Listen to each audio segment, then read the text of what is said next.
Bonjour, je suis Myriam Pita. Donc, j'ai fait une première vidéo il y a une semaine, il y a 8 jours maintenant, et puis je vous avais dit qu'il y aurait des suites. Une petite vidéo, voilà. J'avais envie de vous parler en fait de tout ce qui est cycle de clôture en fait. Nous sommes en année 9, 2025. En plus, septembre, donc le 9, la clôture encore. Et donc le 18, donc 1 plus 8, le 9 aussi. Donc des clôtures qui se font. Cette année a été une année particulière par ces énergies de chiffre 9 de clôture. Personne n'a été épargné, moi pareillement. Je n'ai pas du tout été épargnée par ces clôtures. C'est-à-dire des situations qui se terminent, des relations amicales, des relations tout court qui se terminent aussi. Tout est là sur ce qui doit arriver, tout à fait juste, car la vie est un éternel recommencement, des nouvelles choses qui arrivent, des choses plus anciennes qui se clôturent.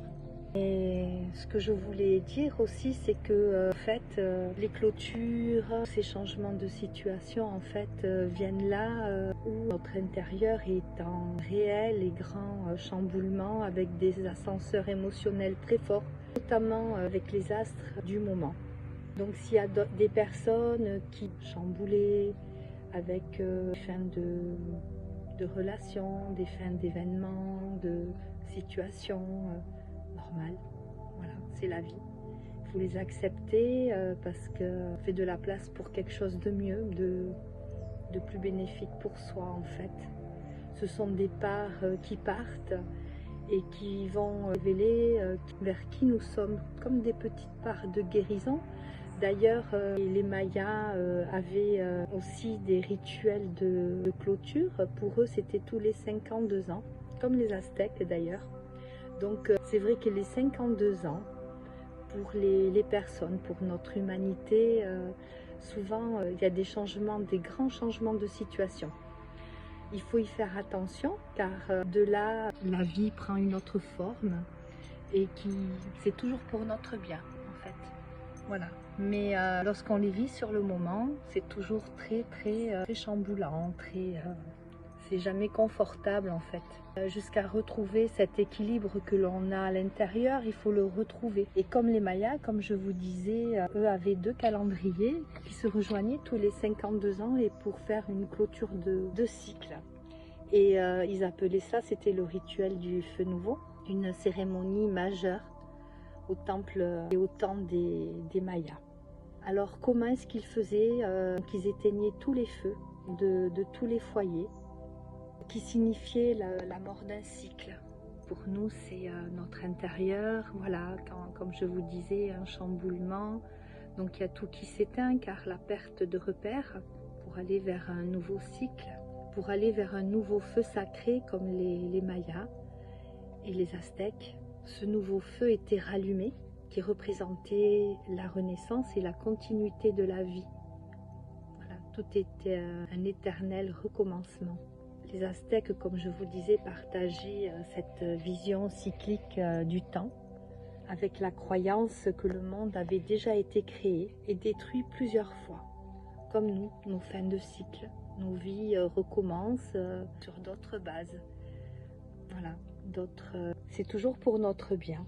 Ce que je voulais envoyer comme message, de ne pas être dans l'expectative en fait, de se dire tout n'est pas dans le bon pour nous quoi. Et d'ailleurs les Égyptiens aussi, leur calendrier était lié au cycle de Sirius, donc de l'étoile Sotis, et avec la crue du Nil aussi. Et donc à la fin de leur calendrier, donc les 5 jours qui restaient, c'était une clôture aussi. C'était une période hors du temps dans le temps. Voilà, comme nous pouvons vivre dans cette année de cycle 9 et ce mois intense, le 9 avec le septembre, avec le 18 et avec le 2025. Et ces jours étaient considérés comme sacrés pour les Égyptiens, la fin de quelque chose. Donc c'était marqué par des fêtes dédiées aux dieux, à Osiris, à Isis, à Seth et à Horus. C'était un renouvellement cosmique pour eux, où l'on se préparait à une nouvelle année, en honorant la création et en rétablissant l'harmonie. On vient rétablir aussi l'harmonie dans notre intérieur, dans notre être. Donc eux déjà symbolisaient toute cette clôture par des symboles de renaissance cosmique, que ce soit les Mayas, les Aztèques, les Égyptiens. Et dans toutes ces traditions d'ailleurs, la fin d'un cycle n'était pas une peur, mais un passage sacré, une opportunité de se réaligner avec l'ordre divin, c'est-à-dire soi, car nous sommes tous des êtres divins. Nous avons tout en nous. Le cosmos est en nous aussi. L'univers est en nous.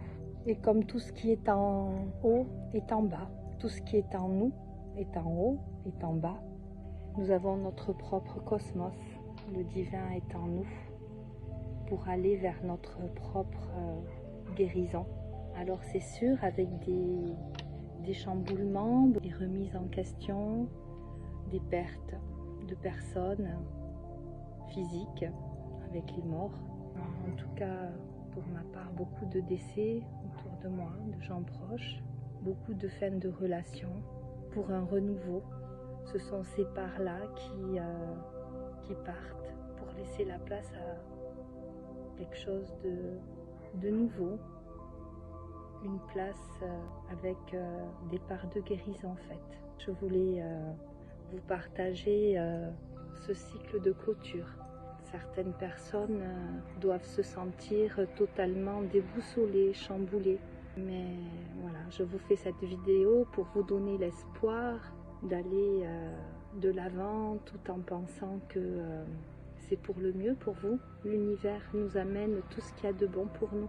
Il suffit de savoir le voir pour aller vers notre guérison, de garder cette foi envers l'univers, envers le plus grand et envers soi. C'est ce qui compte. Je vous embrasse.